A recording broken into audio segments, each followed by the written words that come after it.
देख रहे हैं सबकी पोल यहीं खुलेगी। विकसित Bharat, stand up India, startup India बहुत अच्छे शब्द लगते हैं। उसकी कुछ सच्चाई बता रहा हूं। मैं सत्ता पक्ष की तारीफ ही करूंगा, बड़े ध्यान से सुनिएगा, काम आएगा आपको। एपीआई एक चीज होती है, एक्टिव फार्मास्यूटिकल प्रोडक्ट। हम 90% आयात चाइना से करते हैं, बाकी हम चाइना विरोधी हैं। जो गरीब किसान है, जो गरीब दुकानदार है, वो चाइना का प्रोडक्ट नहीं बेचेगा। और 17,500 करोड़ रुपए हर साल हम चाइना को गिफ्ट देते हैं, दिवाली गिफ्ट।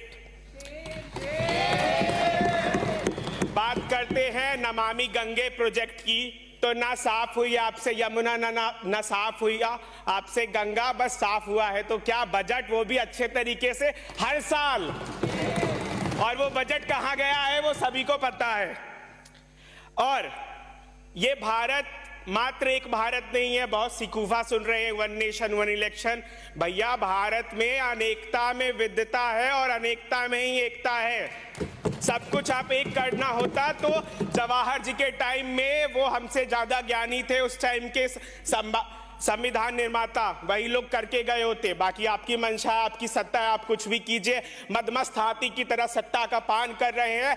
ध्यान रखिएगा, उस सत्ताधारी पार्टी जो आप बने हुए हैं, आपको भी इस जमीन का ही स्वाद चखना होगा, मातृभूमि की मिट्टी का स्वाद आपको चखना होगा। साथ में मैं बोलना चाहूंगा, माइनिंग मंत्रालय ने बोला आज भारत में सबसे ज्यादा कैंसर माइनिंग से हो रहा है और राजस्थान उस पायदान में आगे है। मुझे बहुत दुख है।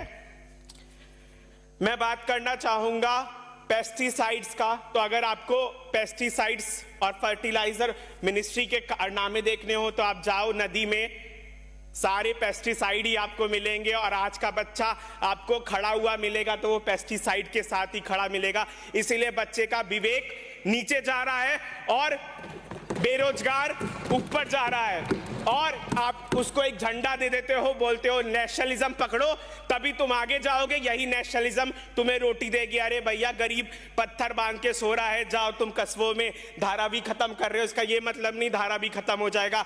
धारावी हर गांव में छोटा छोटा धारावी है। गाजियाबाद जाओ, पॉल्यूशन में जी रहे हैं बेचारे। और दिल्ली के मोहतरमा, दिल्ली के मंत्री कह रहे हैं कि दिल्ली में कुछ है ही नहीं, तो दिल्ली में आप क्यों नहीं रहते हो? अपने बच्चों को विदेश भेज रहे हो। और इस देश की मुझे रोना आता है कभी कभार जब मैं सुनता हूं कि उप राष्ट्रपति जी कहते हैं कि जो बाहर विदेश पढ़ने जाना चाहते हैं वो दिमागी पागल हो चुके हैं। धन्यवाद।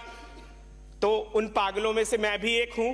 और केंद्रीय विश्वविद्यालयों में जाओ, हर एक रूम में 10 पागल मिलेंगे आपको जो बाहर जाना चाहते पढ़ने के।